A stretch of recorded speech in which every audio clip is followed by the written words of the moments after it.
The recent widespread General Certificate of Education exam leaks on social media are unprecedented in Cameroon. Yet, President Paul Biya has never missed the opportunity on his traditional February 10 National Youth Day speeches and on December 31 end-of-year addresses to exhort the youth to lead upright lives.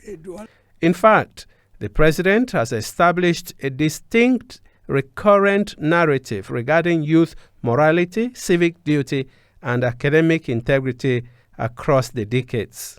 When exam fraud, corruption in schools, or certificate scandals make national headlines as they are doing now, the president's rhetoric consistently views the issue through a number of perspectives. The first is a denunciation of easy gain and shunning adventurous paths. This is a core theme in the president's messaging to young Cameroonians and is a warning against shortcuts. In multiple Youth Day addresses, he has explicitly urged the youth to shun adventurous paths and those that seek easy gain. The second lens through which President Paul Biya views examination fraud is civic responsibility and moral rectitude.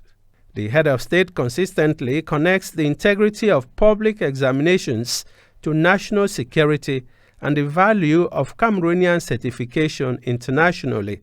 We are all aware that his speeches routinely call for a moral rearmament of the youth with the underlining message that cheating is a betrayal of the Republic's investment in education. He frequently reminds young citizens that they cannot expect to build a robust emerging economy if the first steps of their professional lives, their certificates, are built on fraud.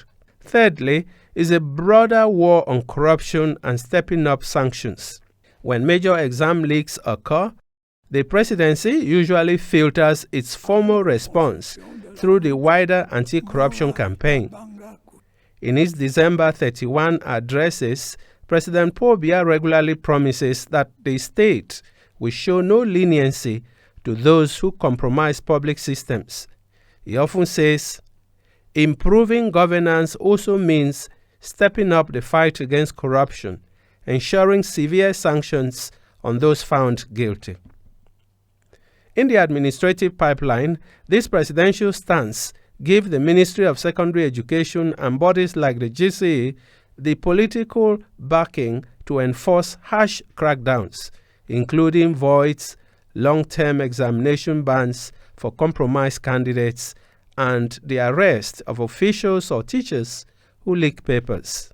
Lastly is guarding the dignity of Cameroonian education. The president has often noted that Cameroon's human capital is its greatest asset. Consequently, government communications following presidential guidelines always emphasize that exam fraud is an attack on the dignity and integrity of the national education system. Secondary Education Minister has been hammering this point lately.